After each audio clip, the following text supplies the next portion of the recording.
Assalamualaikum warahmatullahi wabarakatuh. Saya Muaz Akasha bin Nozaidi dari kelas AS222M2. Saya akan menerangkan tentang penerapan rukun negara dalam diri kita dan masyarakat di Malaysia. Prinsip rukun negara terbahagi kepada 5, iaitu kepercayaan kepada Tuhan, kesetiaan kepada raja dan negara, keluhuran perlembagaan, kedaulatan undang-undang, kesopanan dan kesusilaan. Negara kita mempunyai cita-cita negara di dalam rukun negara. Antaranya ialah untuk mencapai perpaduan yang lebih erat di kalangan seluruh masyarakat. Namun, rukun negara kini semakin dilupakan. Rakyat mula bergaduh mulut di antara satu sama lain, kaum dan bangsa. Kini berpecah belah dan yang paling menyedihkan adalah rakyat kini tidak mencapai perpaduan yang lebih erat.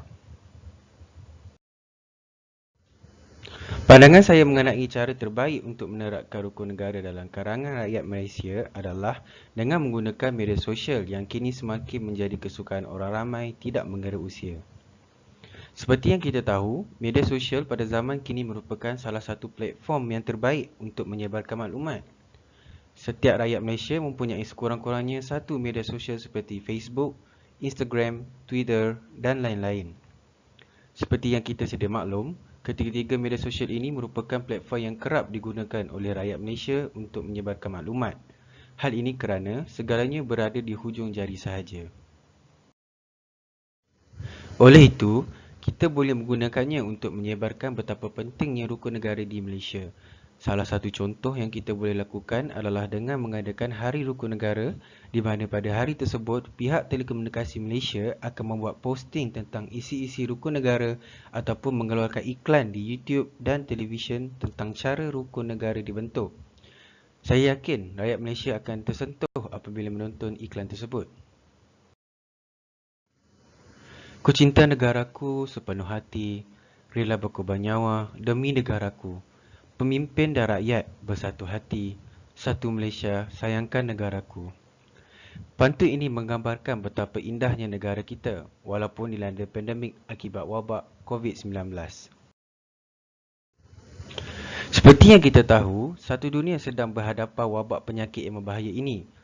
Pihak kerajaan dan rakyat Malaysia bekerjasama dalam memulihkan negara kita yang kini mengalami krisis dari pelbagai aspek, terutamanya ekonomi.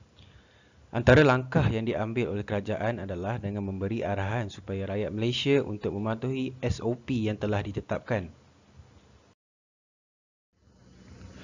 Pelaksanaan penjarakan sosial di seluruh Malaysia sedikit sebanyak memberi kesan yang baik kepada negara kita. Sistem ini terlihat berkesan dalam menangani wabak penyakit COVID-19. Sistem ini juga masih dijalankan sehingga sekarang dan ramai rakyat Malaysia yang masih patuh pada arahan yang ditetapkan di undang-undang. Kita sebagai penduduk di Malaysia hendaklah patuh pada arahan yang ditetapkan supaya sama-sama mendapat menangani COVID-19. Kesan pelaksanaan penjarakan sosial adalah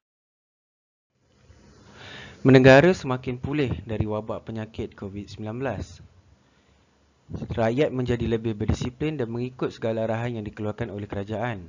Selain itu, pelbagai sistem ekonomi yang terbaru diperkenalkan, contohnya seperti jualan online, GrabFood dan lain-lain. Rakyat juga menyesuaikan diri dengan era baru ini. Penerapan dari rukun negara yang kita boleh peroleh daripada isu semasa yang berlaku sekarang adalah penerapan dari rukun negara keempat, iaitu kedaulatan undang-undang.